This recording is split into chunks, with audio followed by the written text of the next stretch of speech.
తాకట్టులో ఉన్న బంగారానికి తక్షణ విముక్తి. ఈ రోజు మార్కెట్ రేట్ క్యాష్ మీ చేతిలో. శివ గోల్డ్ కంపెనీ, మీ నమ్మకానికి మా హామీ.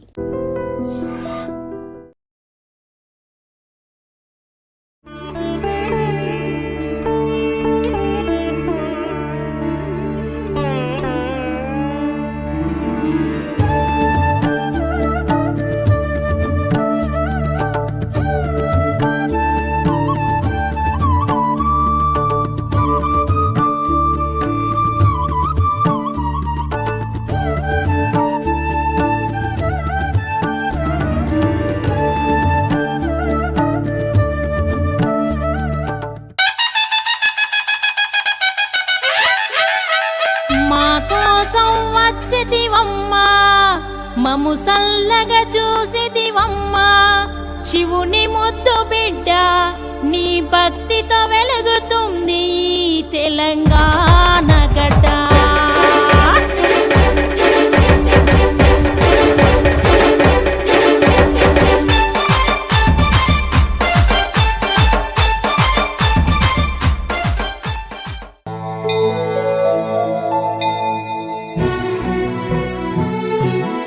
నమస్కారం, వెల్కమ్ టు ఐడ్రీ. నేను మీ విచిత.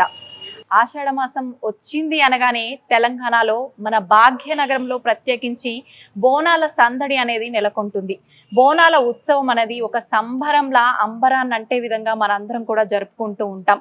అయితే పోతరాజుల విన్యాసాలు, ఆటలు, బోనాలతో మనము నృత్యాలు చేసుకుంటూ బోనాలు తీసుకెళ్లటము, ఇవన్నీ చూడటానికి కన్నుల విందుగా ఉంటుంది ఈ నెలంతా కూడా.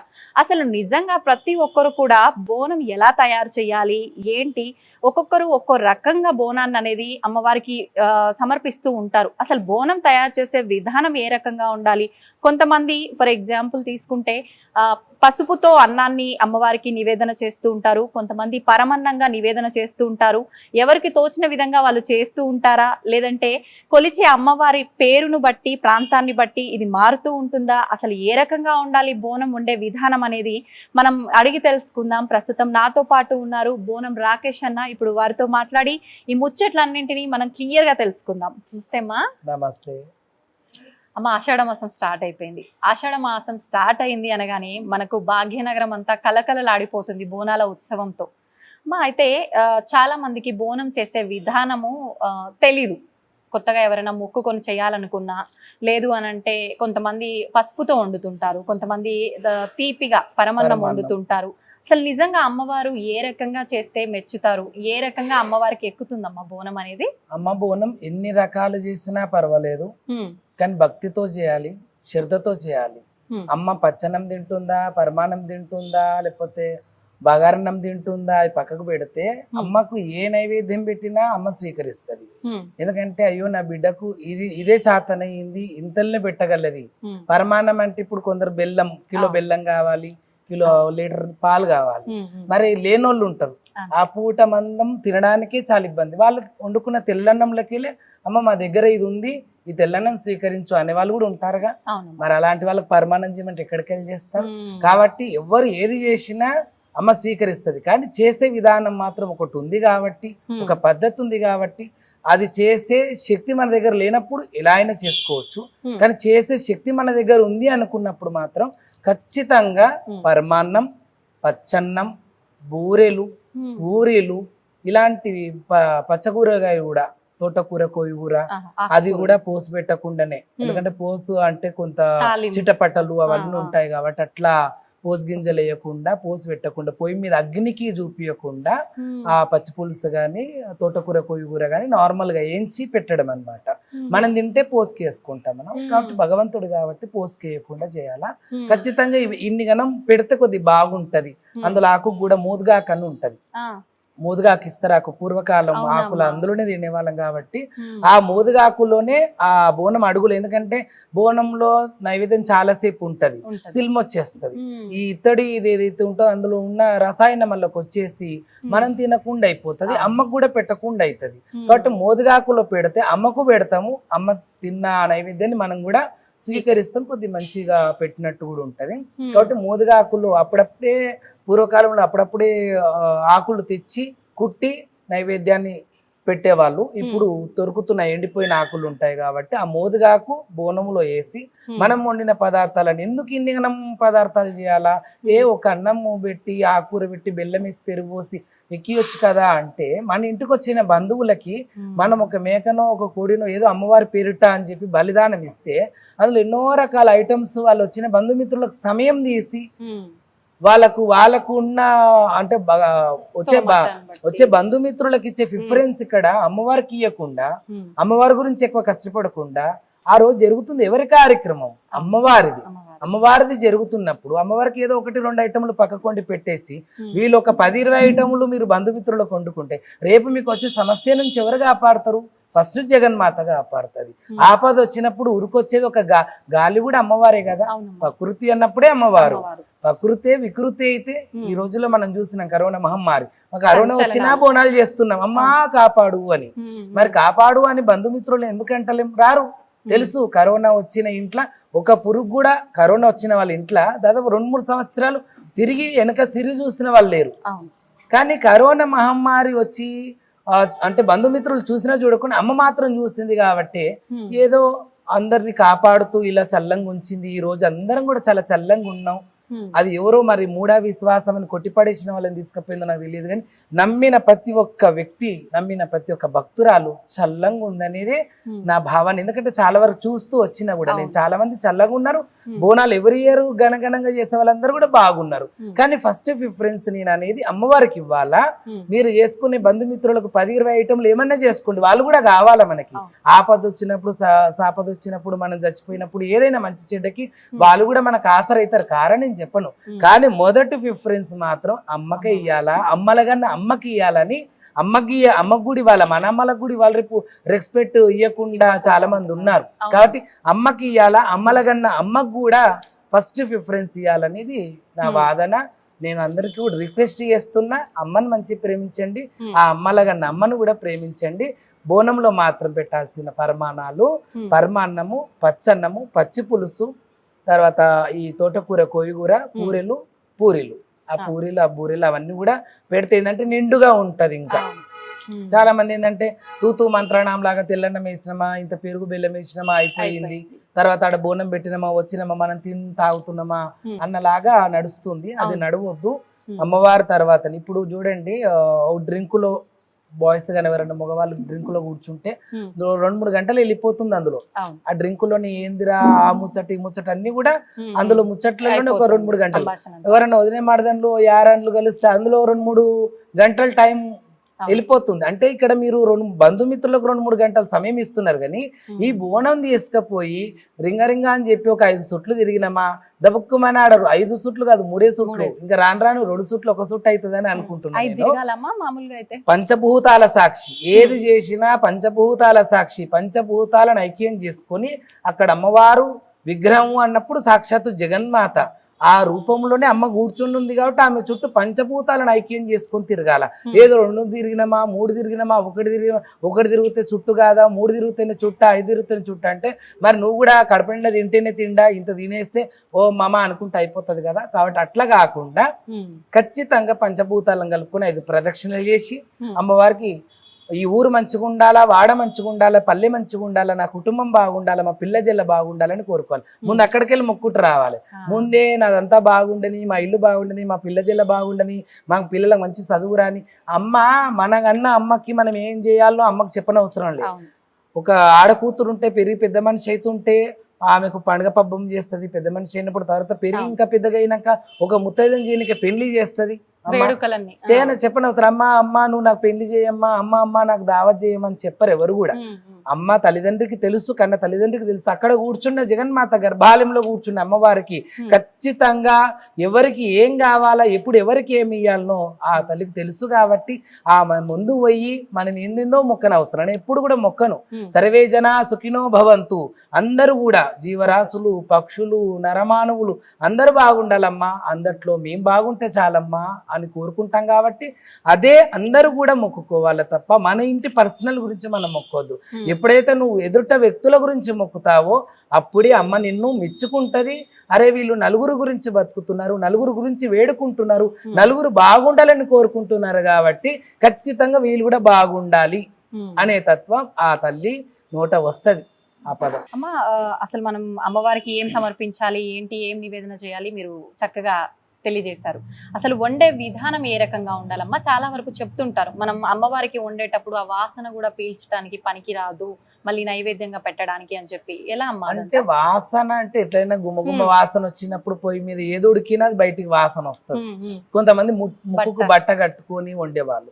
పొద్దుగా లేచిన మరుక్షణమే తలస్నానం చేసుకొని ఇల్లు కడుక్కొని పరిశుభ్రం చేసుకొని కడపలు ఊదించుకొని మంచిగా ముత్తైద కూడా మంచి బొట్టు పెట్టుకుని గాజులు వేసుకుని ఆ రోజు ఎలా తయారవుతుందో అలా తయారై మంచి భర్తను కూడా స్నానం చేపించి ఆయనను కూడా మంచిగా తయారుగా అని చెప్పేసి తను కూడా తయారు చేసి మంచి యాపాకుకు వెళ్ళి నువ్వు యాపాకుగా అమ్మవారికి సంబంధించిన పూలు తీసుకురమ్మని చెప్పి తర్వాత ఇక్కడ ఉన్న ఇంట్లో ఉన్న ముత్తైద పొయ్యి కడుక్కొని ఆ పొయ్యిని పరిశుభ్రం చేసుకొని ఆ తర్వాత పొయ్యికి 5 బొట్లు పెట్టి అమ్మవారికి ఉండాల్సినటువంటి పాత్ర సపరేట్ ఉండాలి, మనం వండుకునేది కాదు. ఇంకోటమ్మా నేను ఈ సందర్భాన చెప్తున్నా, ఎప్పుడైనా కూడా పీరియడ్స్ టైంలో స్త్రీమూర్తులు ఎవరైనా కూడా కట్టుకుంటారు కదా చీరలు, అవి సపరేట్ ఉండాలి.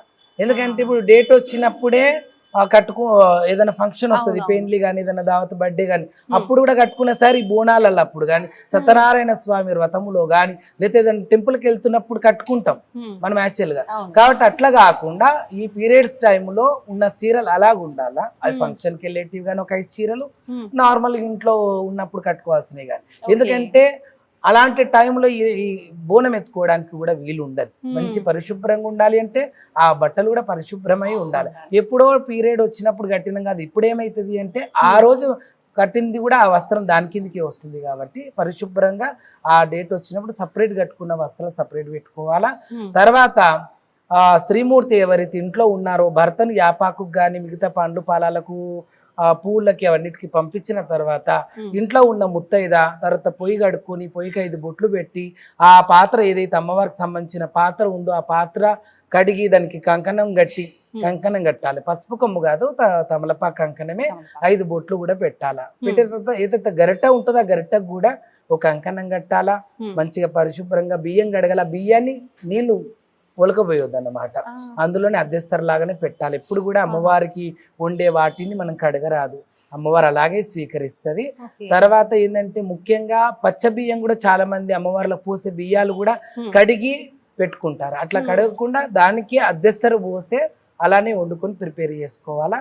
అమ్మవారికి బోనాన్ని పెట్టే ఇవి చాలా మందికి తెలియదు. చాలా మంది కడిగినాకనే ఉలకబోసినాకనే మనం వండుకున్న తీరుగానే పెట్టుకుంటారు.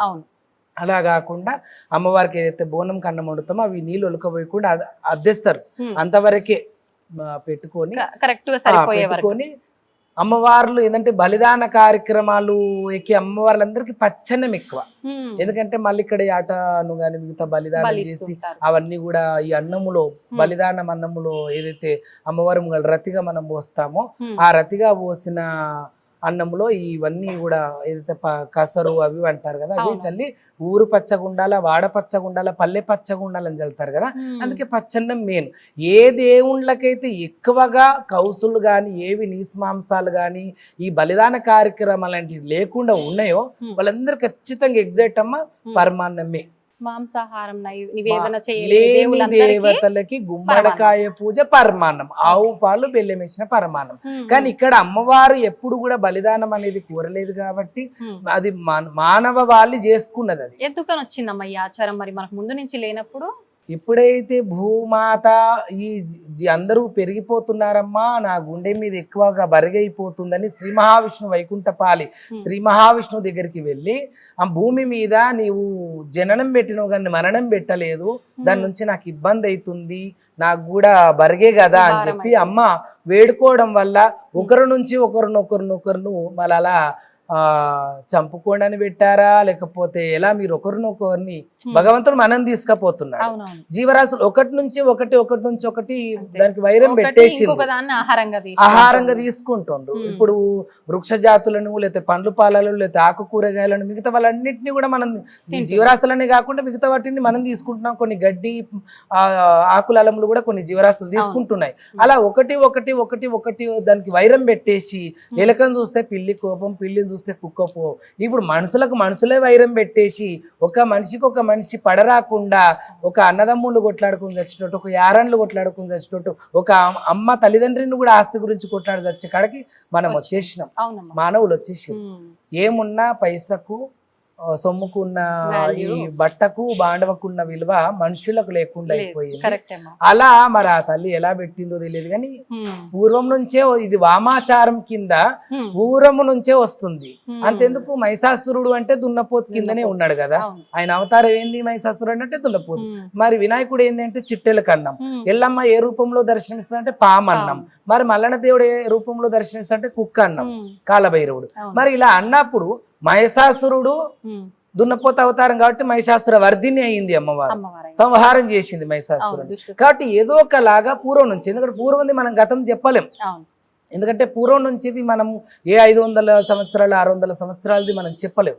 ఇది పూర్వం నుంచి ఎలా తెచ్చిండ్రో, పూర్వం ఒక 400-500 ఇండ్ల కింద కూడా గత్తర్ వచ్చింది. ఆ గత్తర్ సమయంలో కూడా మరి తానిష మహారాజు ఇప్పించిండా, మరి అమ్మవారు మైసమ్మ అన్నంగా, మాంకాలమ్మ లాల్దరజ మాంకాలమ్మ అనంగా, మరి వాళ్ళ కిందనే కాళ్ళ కింద దున్నపు తలకాయ ఉంటది. మరి ఇవ్వాలని ఆనాటి నుంచి వచ్చిందో తెలియదు కానీ పొలిమేరలల్లో పోతలింగాలను నిలిపినప్పుడు, బొడ్రాయిలు పెట్టినప్పుడు అలా తానిష మహారాజు బలిచ్చాడా, మరి ఎవరు బలిచ్చారో తెలియదు కానీ అప్పటి నుంచే ఆచారంగా పోతలింగాలను లేపేటప్పుడు కానీ, పోతలింగాలను కూర్చోబెట్టినప్పుడు కానీ, మైసమ్మ గుళ్ళు కట్టినప్పుడు కానీ, ఊరి పొలిమేరలలో పోలేరమ్మ అన్నప్పుడు కానీ ఈదమ్మ తల్లి అని ఉంటుంది. ఈదమ్మ తల్లిలో కూడా ఈ బలిదాన కార్యక్రమాలు పెడుతూ వస్తున్నారు. అలాగే ఆచారంగా దాన్ని ముందుకు తీసుకొస్తున్నారు. అది మానవాళి పొట్ట నింపుకోవడానికి కూడా ఏంటంటే వాళ్ళ పేరు ఎవరి పేరు వేసుకోలేరు కాబట్టి ఇప్పుడు భగవంతుడు చంపుతున్నాడు మనకు మనముగా చేస్తలేము. కానీ అయ్యో లారీ కింద పడి చనిపోయినరంట, అయ్యో ఆటో గుద్ది చనిపోయినరంట అని అంటారు కానీ దేవుడు చంపిండు అని మాత్రం ఎవ్వరు కూడా అనరు. కానీ ఆ ప్రకారంగా దేవుడు తీసుకపోతుంది ఎలా తన మీద వేసుకోలేడో ఇలా జీవబాలు కూడా చంపుతుంది, తన మీద మానవ వాళ్ళ మీద వేసుకోలేక భగవంతునికి ఇస్తున్నాము అనే దాని మీద ఒకటి నడుస్తుంది. అలా కంటిన్యూ జరుగుతుంది. అలా కూడా ఎన్నో కోట్ల జీవరాశులు ఈ భూమండలం మీద మరణమవుతున్నప్పటికీ ఇంకా కూడా ఎంతో మంది మనుషులు పోతున్నప్పటికీ మనుషులు ఉన్నారు, ఎన్నో జీవరాశులు పోతున్నప్పుడు జీవరాశులు కూడా ఉన్నాయి. అలా తానిష మహారాజు దున్నపోతు బలిని కానీ, మేకల్ని కానీ, పొల్లని కానీ ఆ రోజున తానిష మహారాజే ఈ బోనాన్ని సృష్టించడం అనేది కూడా మనకి ఇప్పుడు ఉన్నది. కానీ అమ్మ ఒకటి చెప్తున్నా, తానిష మహారాజు ఇంకెవరో బోనాలు చేపిస్తే రాలే. మొదటి బోనం చేసింది రేణుకాదేవే. తన భర్త జమదగ్ని గురించి పుట్ట మీద ఎప్పుడైతే ప్రాణం పోయే పరిస్థితిలో నేను ఉంటానో అప్పుడు నువ్వు 7 అంతరాల బోనం తెచ్చి నాకు పెడితే ఆ బోనం తిని నేను బతుకుతా అని చెప్పడం జరిగింది. అమ్మవారు 7 అంతరాల బోనం తీసుకొని వెళ్తున్నప్పుడు ఆ సత్యన్న బోనాన్ని తన మీన బావలే వచ్చి దొంగ వేషములో వచ్చి రేణుకెళ్ళమ్మ భర్త చనిపోవాలా, నన్ను పెళ్లి చేసుకోలేదు కాబట్టి ఆమె భర్త చనిపోవాలా ఖచ్చితంగా అని చెప్పేసి కార్తీక మహారాజు అనుకోవడము. అలా బోనం ఎంగిల్ చేయడానికి 7 దొంగలేశములో 7 మంది దొంగలేశములో వచ్చి బోనాన్ని ఎంగిలి చేసి అలా జమదగ్గిని చనిపోవడం, ఈ బోనం ఎక్కించకపోవడం అలా జరిగింది. కానీ మొదటి బోనం చేసింది రేణుకాదేవి, మొదటి బోనం ఎత్తుకుంది రేణుకాదేవి, మొదటి పూనమ్మకంగా ఊగింది కూడా రేణుకాదేవి. అక్కడికి వెళ్ళి ఈ ఆచారం వస్తుంది, అక్కడికి వెళ్ళి పద్ధతి వస్తుంది. కొన్ని యుగాలు కదా రేణుకాదేవిది, అది ఎప్పుడో స్టాప్ అయిపోయినట్టుంది. మానవవాళి లేదు కదా అమ్మవారు ఉన్నప్పుడు. తర్వాత ఈ మానవ లోకం వచ్చినప్పటికీ, తర్వాత తానిష మహారాజు గత్తెర వచ్చినప్పుడే మళ్ళీ ప్రారంభమైంది. ఎప్పుడైతే గత్తర్ వచ్చిందో అక్కడ మాదన్న ఒక పిఏల ఎంపీ లాగా అన్నమాట. ఇప్పుడు ఎంపీలు ఎలా ఉన్నారో అలా ఒక మంత్రుల్లాగా ఏం చేద్దాం అక్కడ మాదన్న, మరి ఒక గత్తర్ వచ్చింది, చాలా మంది చనిపోతున్నారు కదా, నాకు కూడా అమ్మవారి స్వప్నంలో వచ్చింది, ఏం చేద్దాము అని అంటే అప్పుడు లేదండి బోనాల కార్యక్రమం చేద్దాం, అమ్మవారు వచ్చింది అంటున్నారు కదా అని గోలుకొండ కీల మీద అమ్మవారిని ప్రతిష్ఠించి, అలాగే లాల్దరోజ మహాకాళి కూడా ఈ యొక్క గత్తర్ అనే వాటి గురించి, పేగు వ్యాధి గత్తర్ అనే పేగు వ్యాధి గత్తర్ అనే దాని గురించి, మళ్ళీ ఇంకోసారి మూసీ నది ముంచేసినప్పుడు కూడా అమ్మవారికి బోనాలు సమర్పించారు. అప్పటి నుంచి బలిదాన కార్యక్రమాలు, ఈ బోనాల కార్యక్రమాలు ప్రారంభం అయ్యాయి. బోనంతో పాటు అమ్మవారికి కళ్ళు శాఖ కూడా పోస్తూ ఉంటారు. ఈ ఆచారం ఎలా వచ్చిందమ్మా, అసలు ఎందుకు పోస్తారు? అంటే అమ్మవారు అడిగిందా తను, అంటే కళ్ళు అంటే మద్యం కిందికే వస్తుంది, ఆల్కహాల్ అని అంటారు కదమ్మా, అమ్మవారు అడిగిందా ఎప్పుడైనా, మనకు ఉందా అలా ఆచారంలో కళ్ళు శాఖ పోయడం అనేది? కళ్ళు శాఖ అంటే అమ్మ గౌండ్ల వారు ఎవరైతే ఉన్నారో వాళ్ళు తాడి చెట్టు ఎక్కినప్పుడు, తాడి చెట్టుకు వాళ్ళు ఎక్కినప్పుడు అమ్మవారు సూర్యశాఖలు అంటారు. పూర్వకాలాన 30 కోట్ల దేవతలు కళ్ళు తాగి వాళ్ళు ఏం పని చేయకుండా బేహోష్ అయిపోతున్నారట పైన. అంటే చిన్న కథనం, నాకు తెలిసిందే చెప్తున్నా, ఇంకా అది నిజమా అబద్ధమా తర్వాత. అయితే పైలోకంలో దేవతలందరూ కూడా అది చాలా మత్తు ఇస్తుంది కదా, ఆ కళ్ళు తాగి వాళ్ళు ఎటువంటి వాళ్ళ ఏవైతే వృత్తులు ఉంటాయో వరుణదేవుడు గాలిదేవుడు అని ఇట్లా అలా ఈ కళ్ళును స్వీకరించే వాళ్ళట. అలాంటిది వాళ్ళు ఏమీ చేయకుండా ఉన్నారని చెప్పేసి వాళ్ళ అమృతాన్ని సృష్టించుకొని ఈ యొక్క పానకాన్ని సురాపానకం అని చెప్పి పైనుంచి కింద వేయడం వల్ల అప్పుడే ఈ తాడి చెట్లు ఉద్భవించినాయి అని చెప్పి నేను వినడం జరిగింది ఒక కథనంలో. అలా అప్పటి నుంచి గౌన్ల వారు ఎవరైతే తాడి చెట్లు ఎక్కుతారో ఆ ఎక్కిన తాడి చెట్లు ఎక్కినాక కిందికి దిగినప్పుడు ఎల్లమ్మ శాఖ అని చెప్పేసి శాఖ పోస్తారు. అలా అప్పటి నుంచి కూడా ఈ గౌన్ల వారు తాడి చెట్టు దిగంగానే ఎప్పుడైతే ఎంగిల్ చేయకుండా మనం ఎంగిల్, ఎందుకంటే పవిత్రమైంది, అది ఎవరు తయారు చేసింది కాదు, అది స్వయాన ఒక వృక్షము పలానా మన బిడ్డలకైనా అమ్మవారు సృష్టించినటువంటి కళ్ళు అది. అది తాగితే కూడా ఎన్నో రోగాలు నివారణ. ఇప్పుడున్న మద్యం నరమానవులు మనుషులు తయారు చేసింది, అది ఎంత తీసుకుంటావో అంత తొందరగా సావు వచ్చేస్తుంది. చచ్చిపోవాలి ఒక ఖచ్చితంగా ఒక నెల 2 నెలల్లో చచ్చిపోవాలి అనుకుంటే మాత్రం మనుషులు తయారు చేసింది తాగాలి. లేదు అంటే చాలా రోజుల వరకు బతకాలి అంటే కళ్ళు తాగితే ఏం కాదు. ఇందులో కూడా కొన్ని మేర్రాలు పోవడానికి లేకపోతే కొన్ని రోగాలు పోవడానికి, క్యాన్సర్ నివారణకు కూడా కొద్ది పనిచేస్తుందని ఈ మధ్య కాలంలో నేను విన్న కళ్ళు గురించి. అంత పవర్ఫుల్ కాబట్టి అమ్మవారే తన గురించి, ఎందుకంటే అన్ని ఇప్పుడు ఎన్ని లిక్విడ్స్ ఉన్నాయి అన్ని లిక్విడ్స్ మనం సృష్టించుకున్నాం తాగేటివి, ఇది స్వయాన అమ్మవారు సృష్టించుకుంది కాబట్టి ఇది నాది అనేది కూడా అమ్మవారిది ఉంటది కాబట్టి ఆమెకు చూపింది తాగితే కోపం వస్తుంది. అందుకే అమ్మ ఇగో వాటు అని అమ్మకు. ఇంకోటి చల్లని శాఖ అని కూడా ఉంది కళ్ళుకు. అమ్మ కళ్ళు శాఖ, చల్లని శాఖ, ఇది పెరుగు శాఖ, ఇది బెల్లం శాఖ అని కూడా. చల్లని శాఖ అంటే చల్లని శాఖ అంటే మజ్జిగ అట్లా కూడా పోస్తారు. ఇప్పుడు మనం కూడా తాగితే చలవ అంటాం కదా, పెరుగు తాగితే చలవ అని అంటాం కదా, అలాగా చలవ కిందికి అన్నమాట. ఈ పెరుగు శాఖ, కళ్ళు శాఖ, పచ్చి పులుసు శాఖ, ఇవన్నీ కూడా చల్లని శాఖలే. పచ్చి పులుసు తిను పెయి బాడీ ఒకవేళ హీట్ ఉన్నా చల్లబడుతుంది అంటారు కదా, ఇవన్నీ చల్లని శాఖల కిందనే ఉన్నాయి. అమ్మా మామూలుగా ఊళ్ళల్లో అయితే ఇంతకు ముందు కాలంలో ప్రతి ఒక్కరు కూడా బోనాలు నెత్తిన పెట్టుకొని అమ్మవారి దగ్గర తీసుకెళ్లడం, సమర్పించడం అనేవి అయితే చూస్తూ ఉంటాం.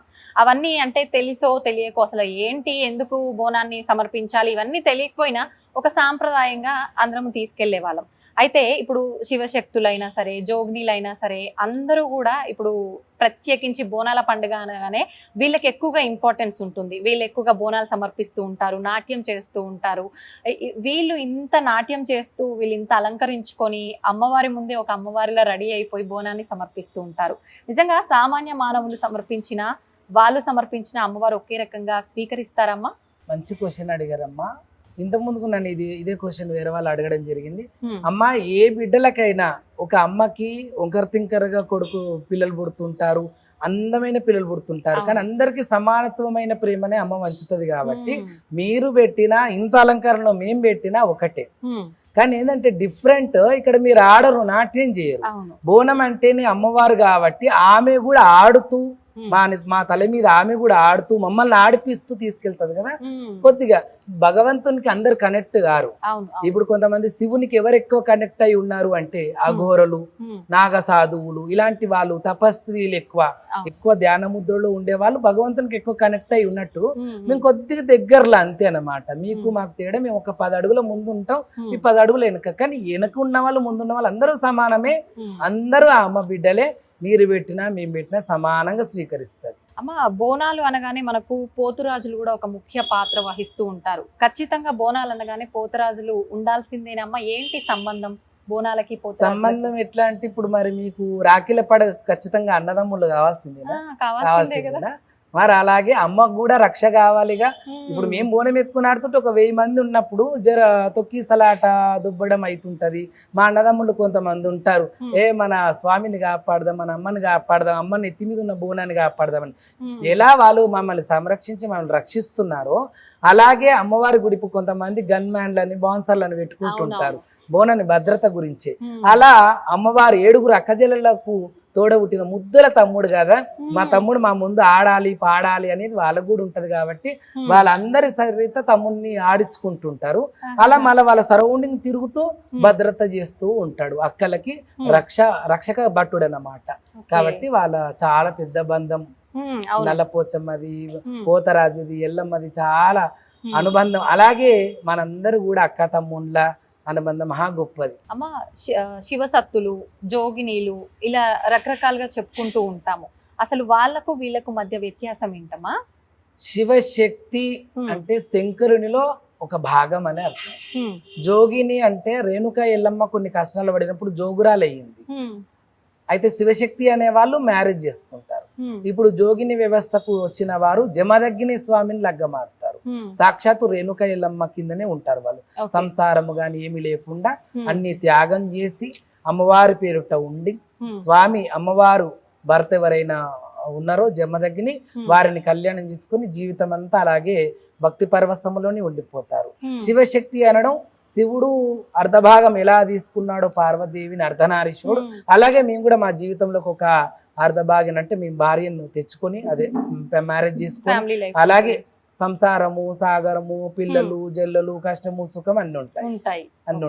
అదే తేడా. నార్మల్ లైఫ్ లీడ్ చేస్తూనే అమ్మవారి సేవలో ఉండిపోయే వాళ్ళని అది అలా చెప్పడానికి వీలున్న పదమే ఇది అన్నమాట. శివశక్తులు వీళ్ళు, జోగినీలు వీళ్ళు అని చెప్పడానికి అనమాట. జోగినీలు అనే వాళ్ళు ఏంటంటే దేవుని పేరుట ఉండడమే కాకుండా రంగాలు ఎక్కడం కూడా, అమ్మవారి దేవాలయానికి రంగం ఎక్కడం అది కూడా మెయిన్ పాత్ర. అది కావాలి అంటే సంసారం లేనోళ్ళు, జీవితం మీద అంటే భర్త ఉండాలి పిల్లలు ఉండాలని ఆ కోరిక లేని వాళ్ళే ఒక కన్య కావాలి కాబట్టి వాళ్ళు జోగిని వ్యవస్థలు ఉన్న వాళ్ళే ఈ రంగం ఎక్కుతారు. మిగతా ఈ బోనాల కార్యక్రమం కాకుండా వారం వారము కొల్పూజ చెప్పడమే కాకుండా పండుగలు దేవుని లగ్గాలు కూడా చేస్తుంటాము. అలా శివశక్తి అనేది మ్యారేజ్ చేసుకున్న వాళ్ళు శివశక్తులు, మ్యారేజ్ చేసుకోకుండా దేవుని పేరు మీద ఉన్న వాళ్ళు జోగినీలు. అమ్మ రంగం అన్నారు కదా, అసలు రంగం అంటే ఏంటమ్మా? ఎందుకు చెప్తారు? భవిష్యవాణి అంటుంటారు. అసలు ఏంటమ్మా ఇదంతా? దాని గురించి అంటే రంగం ఏంటి అంటే ఇప్పుడు ఈ గుడిలో అన్ని కార్యక్రమాలు జరిగినాయి. ఇప్పుడు మీ ఇంట్లో ఏదైనా ఫంక్షన్ కానీ ఏదైనా జరిగినప్పుడు మీ వారు మీరు అందరూ చూసుకుంటుంటారు అన్ని కరెక్ట్ ఉన్నాయా లేవా. ఒక పెద్ద జాతర చేయాలి అన్నప్పుడు అందరూ కాదు, అక్కడ కొన్ని వందల మంది 1,00,000 మంది పని చేస్తే కూడా సరిపోయిన ఒకటి ఉంటది జాతర. కొన్ని వేల మంది దానికి కష్టపడతారు. ఎవరితోనే మన మిస్టేక్లు జరిగినాయా, లేదా గుడిలో అన్ని రకాలుగా కార్యక్రమాలు జరిగినాయా, నీ పేరుట హోమము చండి హోమము హోమాలు ఉంటాయి, ఆ హోమాలలో నువ్వు సంతృప్తి చెందినావా? తర్వాత బోనాలు లక్షలాది మంది బోనాలు వచ్చినాయి, అందరూ కూడా అంటుముట్లు తలగకుండా మంచి పరిశుభ్రంగా తెచ్చి నీకు బోనం పెట్టినరా అమ్మ, మరి నీకు అందరి నుంచి వచ్చిన వడిబియ్యాలు మంచిగా అందినాయా? అన్ని కార్యక్రమాల గురించి మరి చెప్పాలంటే ఒకరు కావాలా, ఆ ఒకరే జగన్మాత. పచ్చికుండ రంగం మీద ఒక జోగిని నిలబెట్టి అమ్మవారిని ఆవాహన చేస్తేనే అమ్మ వచ్చినప్పుడు చెప్తారు ఇది మిస్టేక్ అయ్యింది, ఇది ఇట్లా అయ్యింది, అది అట్లా అయ్యింది, ఈసారి వానలు కూడా జోరు మీద ఉన్నాయా, కుండపోత వానలు ఉన్నాయా, మామూలు వానలు ఉన్నాయా, ఎండలు ఎట్లా దంచి కొడతాయి, మీరందరూ సల్లంగా ఉంటారా, ఈ ఏడాదంతా మీరు సల్లంగా ఉంటారా, లేదంటే మీరు కష్టాల పాలవుతారంటారా, లేకపోతే నాకు ఈ పలానా ఈ సంవత్సరం నాకు తృప్తి కాలేదు, నాకు ఇది ఇచ్చేది ఉండే నాకు ఇది ఇయ్యలే, ఆమె దున్నపోతుని అడుగుతుందా, మేకని అడుగుతుందా, లేకపోతే ముక్కుపోవుని అడుక్కుంటుందా, లేకపోతే మన బంగారంతో కాసుల దండ అడుక్కుంటుందా, ఆమె కూడా ఉంటది కదా అలంకరణ. కాబట్టి అతిలోక సుందరి అని పేరు ఉన్నది. అతిలోక సుందరి లావణ్య రూపిణి జగన్మాత, శివుని బిడ్డ శివనెల్లి మాత, వాగండ జ్యోతి రేణుకా మాత. కాబట్టి ఆమె కూడా ఇప్పుడు ఆ శివుని విష్ణులో కూడా ఉంది కదా, అలంకార ప్రియుడు శ్రీ మహావిష్ణువు, అభిషేక ప్రియుడు శివుడు అన్నట్టుగా అలా అలంక ప్రియురాలు అమ్మవారు. ఎంత అలంకరణం చేస్తా అంత ఆనందపడుతుంది. కాబట్టి మరి నీ అలంకరణ నచ్చిందా? మనం చేసినాం అలంకరణం, కాబట్టి నీ అలంకరణ నీకు మేము చేస్తే నీకు నచ్చిందా? మంచి చేసిర్రు బిడ్డ, నా రూపం బాగుంది, నా గుడి గోపురం బాగుంది, చక్కగా కలర్లు వేసిర్రు, యాపాకు తోరణాలు కట్టిండ్రు అని అవన్నీ చెప్పుకోవాలంటే అమ్మ కావాలి. కాబట్టి అమ్మని ఆహ్వానించడానికి రంగం కార్యక్రమం. ఓకే అమ్మ, అట్లా చెప్పడానికి ముందు ప్రత్యేకమైన పూజలు ఏమైనా చేసి అమ్మవారిని పైకి వచ్చే విధంగా చేస్తారమ్మా? పచ్చికుండ అన్నప్పుడు కుమ్మరోళ్ళు ఎవరికి వాళ్ళు పచ్చికుండనివ్వరు వాళ్ళు, ఎందుకంటే అదే కుండతో వాళ్ళను నాశనం చేసి పతనం చేసేది కూడా ఉంటది అందులోనే. పచ్చికుండలో ఒక్కొక్కరి కుల వృత్తులకు ఒక్కొక్క దాని మీద హార్ట్ టచింగ్ ఉంటది, అర్థమైందా? ఇప్పుడు బోనం, రాకేష్ బోనం, నేను వేరే కులస్తుని, కానీ బోనం అనేది నేను ప్రియమైన భక్తుని. రాకేష్ బోనం, బోనం రాకేష్ అని పేరు పెట్టుకున్నా కాబట్టి ఈ బోనాన్ని ఇప్పుడు ఇక్కడ నుంచి ఎవరైనా పడేస్తే నాకు ఎంత కోపం వస్తుంది. కాబట్టి అలా ఆ యొక్క కుండ అనేది కూడా రతం భంగం వాటిల్లకుండా అది ఎవరికి ఇయ్యరు వాళ్ళు, యాక్చువల్ గా ఒక దేవాలయానికి మాత్రమే ఇస్తారు. అది కూడా డప్పు శబ్దులతోని డోలు శబ్దములతోని పోయి ఎదుర్కొని పసుపు కుంకుమలు బియ్యము చీర ఆ కుమ్మరి వాళ్ళకి ఇచ్చి ఎదుర్కొని వస్తారు. తెచ్చి అక్కడ ఏదైతే కుండ పాతి పెడతారో అక్కడ పటం వేసి పెట్టి బైండ్ల వారు, పంబాలోళ్ళు, జగ్గులోలని ఉంటారు, డప్పులోలని ఉంటారు, ఒగ్గు పూజారులు ఉంటారు. అందరు రడివేడి శబ్దములు పెట్టి శివగంటకాలు చదువుతారు. ఒగ్గు పూజారులు రావే రావే ఎల్లమ్మ, నేను రాజుల గొలుదురు ఎల్లమ్మ అని ఇట్లా ఏవైతే నామాలు ఉంటాయో ఆ పదం చూడండి, రావే రావే ఎల్లమ్మ, నేను రాజుల గొలుదురు ఎల్లమ్మ. అట్లా 130 కోట్ల దేవతలు కూడా నీకు దాసోహం అన్నారమ్మా. నువ్వు ఇక్కడికి రా తల్లి, మేమందరం దాసోహం అంటున్నాం. బ్రహ్మ విష్ణు మహేశ్వరులు 96 కోట్ల మంది దేవతలు నీ ఒక పలుకుకి ఇక్కడ అందరం ఆధారమైనమమ్మా. ఒక్క పదం నీ బంగారమైన మాట చెప్పిపో తల్లి అని ఆవాహనం చేస్తే వచ్చేస్తుంది. అప్పుడు ఇట్లుంటాం. ఆ టైంలో జోగిని కూడా గవ్వల పేరు లక్ష్మీ గవ్వలు కదా, ఆ గవ్వలలోనే ఉంది లక్ష్మీ మాత. కాబట్టి ఇలాంటి లక్ష్మీ గవ్వలు పూలహారాలతోని మంచిగా నొష్టి నిండా బండారు కుంకుమతోని నిండు ఉంటది. కాబట్టి అందరూ ఎదురు చూస్తుంటారు. కాబట్టి చాలా ఘనంగా అమ్మవారు తేజోయమానంగా వచ్చి ఆమె బంగారు పలుకు చెప్పిపోతుంది. ఎవ్రీ ఇయర్ అందరినీ చూసుకుంటా అంటుంది. అలా ఎవ్రీ ఇయర్ అందరినీ చూసుకుంటాను, సల్లంగా ఉంటారు మీరు అని చెప్తుంది. అలాగే సల్లంగా ఉన్నాం. ఈ భారతదేశంలో ఇంత పూర్తి నమ్మకాలు ఉన్నాయి కాబట్టి అమ్మ మీరు గమనించండి. ఈ బోనాల కార్యక్రమాలే గాని, బతుకమ్మనే గాని, మిగతా అన్ని ఫెస్టివల్ మీద మనకి ఇంత గౌరవం ఉంది కాబట్టి ఇక్కడ చావులు తక్కువ తెలంగాణలో. మిగతా అంటే భారతదేశంలోనే చాలా తక్కువ అని చెప్పుకోవాలి కరోనా మహమ్మారి చావులు. మిగతా అమెరికా కానీ లేకపోతే చైనా కానీ చాలా లక్షలాది కోట్లలో వాళ్ళు చనిపోవడం జరిగింది. చాలా పెద్ద ఎత్తున నష్టం కూడా జరిగింది. భారతదేశంలో చాలా నమ్మకాలు ఎక్కువ. భగవంతుడు అనేవాడు ఉన్నాడు, వాళ్ళు లేరంటారు. దేవుడు లేడు, ఓన్లీ సైన్స్ ఉంది అంటారు. కానీ సైన్స్ ఉంది అన్న వాళ్ళు కూడా ఏదైతే రాకెట్ తయారు చేసి పైకి పంపుతున్నారో వాళ్ళు కూడా గుమ్మడికాయ కొట్టడం, కొబ్బరికాయ కొట్టడం, పసుపు కుంకుమ వేయడం చేస్తున్నారు. అంటే ఎక్కడనో మీరు ఏదో సైన్స్ లో దేవుడు లేడు అనుకుంటూనే దేవుడు ఉన్నాడని మీరే నిరూపిస్తూ మమ్మల్ని అందరినీ మీరు నమ్మొద్దంటే అది ఎంతవరకు నిజం? మేము కన్నుమరుగయ్యేదాకా, ఈ ప్రాణము బొందలు పోయేదాకా అమ్మను వదిలేది లేదు, అమ్మ బోనాన్ని వదిలేది లేదని కూడా ఈ యొక్క సమక్షాన తెలియజేసుకుంటున్నాను. ఇక మీ పర్సనల్ లైఫ్ విషయానికి వస్తే బోనం రాకేష్ అనగానే ఒక గుర్తింపు ఉంది, వినగానే ఉంది కదమ్మా. అయితే అసలు మీకు ఈ పేరు ఎలా వచ్చింది? మీరు పెట్టుకున్నారా, లేదంటే మీరు అమ్మవారి సేవకు అంకితం అయిపోయారు కాబట్టి అలా పేరు వచ్చిందా? అసలు మీ నిజమైన పేరు ఏంటి?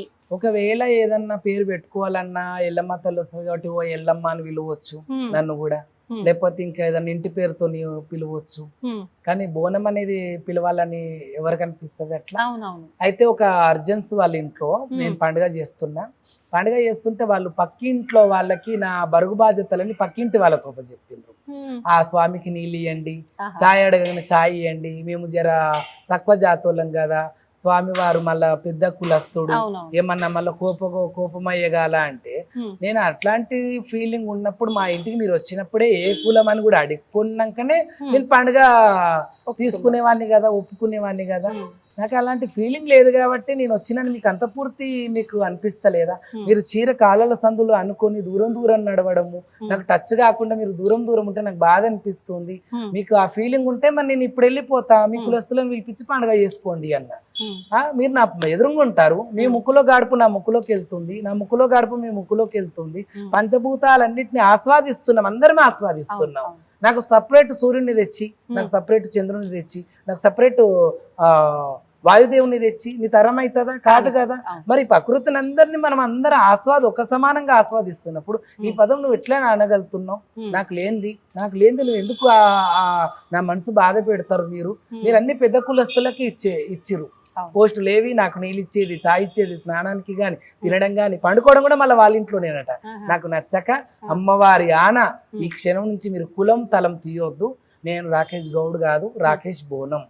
అందుకే ఇప్పుడు ఎక్కడ కూడా నాకు గౌడ అనే పదం రాదు, ఎవరి నోట కూడా వినిపించేది ఎవరైనా అంటారు. అట్లా ఒకవేళ అన్నా కూడా ఎవరో మాకు తెలియదు. అదే రాకేష్ బోనం అనేది మీరు ఏ మూల గ్రామానికి ఏ ఊరికైనా నన్ను చూసినా చూడకుండా కనీసం ఆ పేరన్నా మేము విన్నాం రాకేష్ బోనం అనేది మేము విన్నాము, చూసినాం కూడా అంటారు. ఈ మధ్య యూట్యూబ్లలో లేకపోతే ఈ మధ్య టీవీలలో చూసినామంటే ఒకప్పుడు టీవీ ఛానల్ TV9 అలాంటిది ఇప్పుడు టీవీలలో పెద్ద టీవీలు వచ్చేస్తున్నాయి, నెట్ టీవీలు. కాబట్టి అందరూ నేను టీవీలో చూసినామమ్మా అని చెప్పి సంబరపడతా ఉంటారు. మా నాయనమ్మకు స్నానం చేయించింది కానీ, లేకపోతే మా నాయనమ్మకు దాదాపు 2 సంవత్సరాలు సేవ చేసిన, ఇక అవన్నీ చెప్తూ వస్తారు. మీ కూతురు చనిపోయిందని కానీ, లేకపోతే నానమ్మ ఇట్లా సేవ చేసినావు, మీ అమ్మకు కూడా నువ్వు మదర్స్ డే చేస్తావు కుటుంబ కాబట్టి విషయాలన్నీ గుర్తు ఇవన్నీ చేస్తూ కూడా అందులో ఉంటారు. నేను వేస్తూ ఉంటాను, ప్రజలోకం చూస్తూ ఉంటారు మ్మ్. కాబట్టి వాళ్ళందరూ నా ప్రేమ భావనని మళ్ళీ నన్ను మ్మ్. తలుస్తూ ఉంటారు, నన్ను యాద్ చేస్తారు. చాలా బాగా అనిపిస్తుంది. వాళ్ళు ఏమి రుణం తీర్చుకోవాలో తెలియదు కానీ ఇంతింత చిన్న పిల్లల కాడికి వెళ్ళి నేనంటే పంచప్రాణం, మ్మ్. అది మాత్రం చాలా గొప్పగా చెప్పుకోగలను. నేను ఏం సంపాదించినో బోనం ఎత్తుకొని అని ఎవరన్నా అడిగితే నేను ఏం సంపాదించలే, మ్మ్. నన్ను చాలా గొప్పగా లక్షలాది మంది హృదయాలు సంపాదించినని మాత్రం గొప్పగా చెప్పుకోగలను. సంతోషం అందుకే రాకేష్ బోనం పేరు పెట్టుకున్నా ఏ కులస్తులు నా ముంగలు ఇప్పుడు తీయరు, ఎందుకంటే నాకు కులంకి పేరు లేదు కదా ఇప్పుడు. అప్పుడు ఉండే అవును. రాకేష్ గౌడ్ అనేది ఉండే, ఇప్పుడు లేదు కాబట్టి రాకేష్. ఈ బోనం ఎంతమంది చేస్తారమ్మా? ఇప్పుడు నేనే వేస్తున్నా మీ క్వశ్చన్. ఎన్ని కులస్తులు చేస్తారు? ఒకప్పటి కాలంలో అయితే ప్రత్యేకించి కులం అనే ఉండేదమ్మా నిజంగా చెప్పాలంటే. అవును. ఇప్పుడు అమ్మవారికి మొక్కుకొని ఎవరైనా కొంతమంది చేస్తున్నారు కదా. చేసేవాళ్ళు ఆ గుడి మెట్లు కూడా ఎక్కువ ఉన్నారు, కులస్తులు ఎక్కించేవాళ్ళు. ఇప్పుడు అవును, లేదు అది. లేదు కాబట్టి అన్ని కులస్తులు చేసేది బోనం. బోనం. ఈ బోనం కూడా కదిలి వెళ్ళాలంటే ఇందులో మనం ఎన్నో పెడుతున్నాం, అది చూసి కూడా మనం అర్థం చేసుకోవాలి. మ్మ్. డప్పు కొడుతున్నాడు మాదివాడు, అందులో ఈ కుండ ఇప్పుడు అంటే బిందెలు కొట్టి కుండ, మ్మ్. కుండ కుమ్మరాయన, వాళ్ళ బియ్యము పలానా రైతు, రైతు. ఆ రైతు ఏం కులమవుతుంది. కాబట్టి ఇట్లా ఒక మరణం అయిపోతే కూడా, ఒకరు చనిపోతే కూడా సబండ కులస్తులు గలవంది కాదు అక్కడ. అవును. ఎందుకంటే గుడికి కలర్ లేయాలంటే సాకలు, మ్మ్. అంటే ఇప్పుడు ఈ బోనాల పండుగకు కూడా కలర్ లేయాలంటే సాకలు. ఇప్పుడు ఎవరెవరో కులస్తులు కలర్లు వేసేస్తున్నారు, కుండలు అమ్మేస్తున్నారు, అది చేస్తున్నారు. కానీ అమ్మవారు అందరికీ కూడా ఇట్లా ఉండాలా, నా బోనం పండుగ అంటే పలానా ఒక కులస్తులకే అని పెడితే కూడా నా పిల్లలందరూ అలుగుతారు, బాధపడతారని అందరు కులస్తులు, ఇది అందరూ నా బిడ్డలే, అందరూ సమానత్వమే అని అమ్మని నిరూపిస్తుంది ఇక్కడ. మీరందరూ కలిసి ఉండండిరా, నా బోనమన్నం అక్కడ పెట్టండి, మీరందరూ నైవేద్యాన్ని స్వీకరించండి, అందరూ ఐకమత్యంగా కలిసి ఉండండి అని ఇక్కడ అమ్మవారే మనకు తెలియజేస్తుంది. సాధారణంగా అబ్బాయి అమ్మాయి ఎవరికి వాళ్ళు వాళ్ళ అంటే పర్సనాలిటీకి తగ్గట్టు నేను ఇలా ఉండాలి అలా ఉండాలి అని చెప్పి అనుకుంటూ ఉంటారు. వాళ్ళ వస్త్రధారణ వాళ్ళే నేను ఇంకా స్టైల్ ఆ రకంగా ఆలోచిస్తుంటారు. మీరు ఒక అబ్బాయి అయ్యుండి ఇట్లా అమ్మవార్ల అలంకరించుకోవడం, ఒక అమ్మాయి లాగా, ఇదంతా అసలు మీకు ఎందుకు అనిపించింది? ఏ వయసు నుంచి మీరు ఇలా అమ్మవారి సేవలో ఉన్నారు, ఇలా రెడీ అవుతున్నారు? ఎందుకు ఇలా అసలు మారాల్సి వచ్చిందమ్మా? ఎంతటి వారైనా కానమ్మా పూర్వకాలంలో కూడా అమ్మవారి రూపం అంటే ఆడ రూపాన్ని శ్రీ మహావిష్ణువు గాని మోహిని రూపములో అవతారం ఎత్తిండు, ఒక ఆడ రూపంలో శంకరుడు ఎత్తిన చరిత్ర ఉంది. వెంకటేశ్వర స్వామి కూడా అండాల అది మన పద్మావతి గురించి కూడా ఎత్తడం జరిగింది. ఆకాశరాజు కూతురు పద్మావతిని కళ్యాణం ఆడనికి కూడా ఆయన కూడా శ్రీనివాసుడు ఎత్తడం జరిగింది. అలా అమ్మవారి రూపాన్ని ఆడ రూపాన్ని అందరూ కూడా వేసుకున్నారు. ఇలా మేము వేసుకుంటున్నామంటే మాకేదో షోక్ కాదు, ఒక అమ్మవారు మా మీద ఆవాహనమైంది కాబట్టి ఆమె కోరుకుంది, నా రూపాన్ని మీరు ధరించండి, నా రూపాన్ని ధరించి నా యొక్క బోనాన్ని తీసుకొని రండి అని స్వయాన అమ్మనే తెలియజేసింది. కాబట్టి ఎంతమంది పురుషుల మీదకి వస్తుందో అమ్మ, అంతమంది పురుషులు అమ్మవారు అమ్మవారు చెప్పారమ్మా అమ్మని తెలియజేస్తారు, అందరికీ తెలియజేస్తారు. 7 ఏళ్ల పిల్లగానప్పుడు చెప్పింది, నేను 13-14 ఏళ్ల వయసు నుంచి అమ్మవారి సేవలో ఉన్నా. అంటే మీకు 7 ఏళ్ల వయసు అప్పుడు చెప్తే 13 ఏళ్ళు అంటే ఒక 4-5 సంవత్సరాలు గ్యాప్ ఇచ్చారు కదా, ఎందుకని అప్పుడు? ఎందుకంటే ఆలోచన చేయడం, ఎందుకంటే ఈ రూపం బాయ్స్ గా ఉండాలి, మగవాడు మగవాడు లెక్క ఉండాలి, ఆడపిల్ల లెక్క ఉండాలి. ఆడపిల్ల మరీ జీన్స్ టీషర్ట్ వేసుకొని విచ్చలవిడిగా తిరుగుతా అంటే అది లోకం ఒప్పుకోదు. చీర కట్టుకుని తిరుగుతా అంటే ఒక మగపిల్లాడు అట్లా తీస్తే లోకం ఒప్పుకోదు. మరి ఏమంటారు, షేమంటారా లోకము? సరే అమ్మా జగన్మాత అని చేతులెత్తి దండం పెడతారా? ఏంది ఇది, ఎందుకు ఇంత పరీక్ష పెడుతున్నావు అమ్మా, నువ్వు చీరగట్టు నీ అలంకరణ ఏమంటున్నావు? లోకం ఒప్పుతుందా? ఇవాళ రేపు స్వయాన కైలాసంకెళ్ళి త్రిశూలం పట్టుకుని వస్తే ఏ డ్రామా ఆర్టిస్ట్ అమ్మా నువ్వు ఏళ్ళకెళ్ళి వచ్చినావని అడుగుతారు. అలాంటి కాలంలో ఉన్నాం మనం, ఏ డ్రామా వచ్చినవని అడుగుతారు. అలాంటిది మరి మనము మానవులం, చీ అంటే చీ, మన జన్మనే చీ, మనిషి అనే దాంట్లో మనం ఉన్నాం. ఈ చీ అనే తత్వంలో ఎంతమంది మనల్ని గొప్పగా మెచ్చుకునే వాళ్ళు ఉన్నారు, ఎంతమంది మనం తిట్టుకునే వాళ్ళు ఉన్నారు అనేది నాకు సందేహం ఉండి, చిన్న వయసు కదా, ఇంకోటి ఈ రూపము ఈ చిన్న వయసులో వేస్తే బాగుండదు అని ఆగడము. తర్వాత 13-14 ఏళ్ల వయసులో 7 అడుగుల ఎల్లమ్మ దేవాలయం కట్టడము అమ్మ కట్టించింది నాతోని. 7 అడుగుల ఎల్లమ్మ, ఆల్మోస్ట్ ఈ పిల్లర్ ఎంత ఉందో ఆ పిల్లర్ అంత ఎత్తు, ఒక గరుడ స్తంభం అంత ఎత్తు అమ్మవారిని ప్రతిష్ఠించమని అమ్మవారు చెప్పడం. ఆ తర్వాత అమ్మ గుడి కట్టి, ఆ గుడి కట్టినప్పటి నుంచే మనము అమ్మవారి సొంతంగా 7 అడుగుల ఎల్లమ్మ మా ఇంట్లోనే కట్టినాము. 7-8 పాములు ఉన్నాయి పుట్టలో. అలా అమ్మవారి విగ్రహ ప్రతిష్ఠ జరిగినప్పటి నుంచి అమ్మవారి రూపం వేసుకున్నా నేను. మా అత్త వాళ్ళకు కూడా తెలుసు, మా మేనత్త మా అత్త వాళ్ళంటే మా మామ వాళ్ళకి తెలుసు. అలా అమ్మవారి రూపాన్ని చూసి కూడా నాకు అమ్మాయిని ఇవ్వడం జరిగింది. తర్వాత కొన్ని ఏళ్ళైనాక అమ్మవారి చీరలో ఉన్న తర్వాత మ్యారేజ్ కూడా చేసుకోవడం జరిగింది. అలా చీర మాత్రం అమ్మవారు కట్టమంటేనే కడతారు తప్ప లేదంటే లేదు. థర్డ్ జెండర్స్ ఎవరైతే ఉంటారో పుట్టుక నుంచి థర్డ్ జెండర్స్ కాబట్టి వాళ్ళు కట్టుకుంటారు. పుట్టుక నుంచి వాళ్ళు 5 ఏళ్ళ పిల్లలైనప్పటి నుంచి ఆ ఫీలింగ్స్ వస్తే 5 ఏళ్ళప్పటి నుంచి కట్టుకుంటారు వాళ్ళు. కానీ ఇక్కడ ఇదేంది అంటే అమ్మవారి అనుగ్రహంతో కట్టేది ఈ చీర. తర్వాత బోనం అయిపోయిన మరుక్షణమే మళ్ళీ మా రూపాలకు మేము మా డ్రెస్సింగ్ లోకి మేము వచ్చేస్తాం. అలా అమ్మవారు కట్టుకోమంటే కట్టుకున్నాము. తర్వాత ఇంకోటి కట్టినాం కదా, ఈ రూపాన్ని చూసి కొంతమంది షేమ్ కావాలి, కొంతమంది ప్రౌడ్ కావాలి, కొంతమంది షేమ్ కావాలి. ఎవరు ఏ జూబ్లీస్ ఏ బంజారాస్ ఇంకెక్కడెక్కడ క్లబ్లలో పోయేటోళ్ళు అక్కడిక్కడ జీన్స్ టీ షర్ట్లు వేసుకునేటోళ్ళు, చీరలు డ్రెస్సులు అంటేనే మాకు నచ్చది, చిట్టలు వేస్తుంది, మేము చీర కట్టుకోము, డ్రెస్ వేసుకోము, మా గాజులు వద్దు. గాజులు చూడండి, మా బొట్లు చూడండి, మా అలంకరణ చూడండి. మీకు ఎప్పుడు ఇబ్బంది అనిపించదా? ఇబ్బంది అమ్మ ఉంటదిగా, ఆదిశక్తియే ఈ బరుగు మొత్తం మోస్తున్నప్పుడు మనకి ఎందుకు, మనకు అవసరం లేదు. ఇప్పుడు ఆడవాళ్ళు అమ్మవారి స్వరూపంగా భావిస్తారు ప్రతి ఒక్కరు. ఆడవాళ్ళే మీరు అన్నట్టుగా ఎక్కువ గాజులు వేసుకొని ఆ చీరలతో ఎక్కువసేపు మేనేజ్ చేయలేదు. ఎక్కడో అమెరికాలో ఉన్న అమెరికా ప్రెసిడెంట్ కూతురు కూడా ఇక్కడికి వచ్చి మన కట్టు బొట్టు చీర గాజులు బొట్టు పెట్టుకుంది అంటే అసలు వాళ్ళు ఎంత దట్టి కల్చర్ ఉంటదంటే అక్కడ ఆ కల్చర్ ఇక్కడ తెలిస్తే సర్వనాశనం అయిపోతుంది భారత ఖండం. కాబట్టి అలాంటి ఆమె కల్చర్ ని తీసుకొని రాకుండా మన భారత ఖండంలోకి వస్తూనే ఒక భారత స్త్రీగా మారిపోయిందంటే ఇక్కడున్న స్త్రీ మూర్తులు. కానీ ఎందుకు అనాలే కానీ ఒక తెలంగాణ వచ్చినప్పటి నుంచి మాత్రం అన్ని ఫెస్టివల్ అల్లా అందరూ ఒక హెవీ జ్యువెలరీతోని, హెవీ డ్రెస్ తోని, హెవీ పూలతో మాత్రం చాలా అందంగా ఉండరు మా స్త్రీమూర్తులు, మా అక్క చెల్లెళ్ళు, మా అమ్మలు, మా వదినెలు, మా అందరూ కూడా. ఎందుకంటే మా అన్నలు కూడా ఎంతోమంది ఉంటారుగా, అన్నల భార్యలు, వదినెలు, మా అక్క చెల్లెళ్ళు అందరూ కూడా మీరు చాలా చక్కగా అద్భుతంగా తయారై మాత్రం మీరు పేరున మీ స్త్రీమూర్తులు అందరికి 100,000 వందనాలు చేస్తున్నా. అమ్మ మీ అందరినీ కూడా కళ్యాణం కాని వారి కళ్యాణాలు కావాలా, సంతానం కాని వారికి సంతానం కావాలా, మంచిగా వాళ్ళు సౌభాగ్యవతిగా ఉన్న వాళ్ళు సౌభాగ్యంగా నిండు నూరేళ్ళు ఉండాలని ఈ ఒక బోనం సమక్షాన ఈ మందిరంలో నేను ఆశీర్వదిస్తున్నా. నా అక్క జిల్లలందరికీ, నా శ్రీమూర్తి జాతి మొత్తానికి. అలా నేను చాలా సంతోషంగా తెలంగాణ వచ్చినప్పటి నుంచి ఎక్కువ చూస్తున్నా నేను. అందుకే చాలా హ్యాపీగా ఫీల్ అయ్యి ఈ ఆశీర్వచనం కూడా ఇస్తున్నా. ఎందుకంటే మా ఆశీర్వచనాలు కూడా చాలా గొప్ప అయినాయి, విలువైనవి. కాబట్టి మేము ఇస్తే అమ్మనే ఇచ్చింది అనే వాళ్ళు కూడా చాలా మంది ఉన్నారు. చాలా మంది బోనం ఎత్తుకొని ఆడుతుంటే ఎల్లమ్మ ఎట్లుంటుందో అయితే మనం చూడలేం కూడా. కాబట్టి మీ స్వరూపములని ఎల్లమ్మని చూస్తున్నాం, బోనం చూస్తున్నాం, బోనం ఆటను కూడా చూస్తున్నాం అమ్మ అని చాలా మంది చాలా సంతోషంగా ఫీల్ అయ్యి మేము బోనం తీస్తున్నామంటే కొన్ని వేల మంది కథలు వస్తారు. అమ్మ మీరు నార్మల్ గా ఒక 7 ఏళ్ల బాలుడుగా ఉన్నప్పుడే అమ్మవారు మీకు కలలో వచ్చి ఇలా చెయ్యాలి, నువ్వు ఈ రూపంలో ఉండాలి, నాకు ఇలా సేవ చేసుకోవాలని చెప్పింది. మరి ఇప్పుడు అమ్మవారి స్వరూపంగానే ఉండి మొత్తం ఆ సేవకి అంకితం అయిపోయిన తర్వాత ఎప్పుడైనా అమ్మవారు మీకు ప్రత్యక్షం అయ్యారా? చెప్తుంటారు కదా మామూలుగా పెద్దవాళ్ళు, మనం ఎక్కువగా పూజించే దేవత మనకి ఏదో ఒక రూపంలో ఎదురు పడుతుంది అని. అలా మీకు అమ్మవారు ప్రత్యక్షమైన సందర్భం ఏమైనా ఉందా? అమ్మ మీరు ఒకటి అన్నారు అంటే అమ్మవారికి అంకితం అయ్యారని. నేను అంకితం కాలేదు. నాకు మ్యారేజ్ అయ్యింది, 4 పిల్లలు. మిగతా జోగిని వాళ్ళే అమ్మవారి పేరు అంకితం అవుతారు. అలా అయితే ఎంత భక్తిలో ఉంటే అంత ముక్తి అన్నట్టుగా ఎవరెవరు ఎంతెంత కష్టపడితే, రైతు కూడా ఒక పంటకి ఎంత కష్టపడితే అంత చేతుకు ప్రతిఫలం వస్తుంది.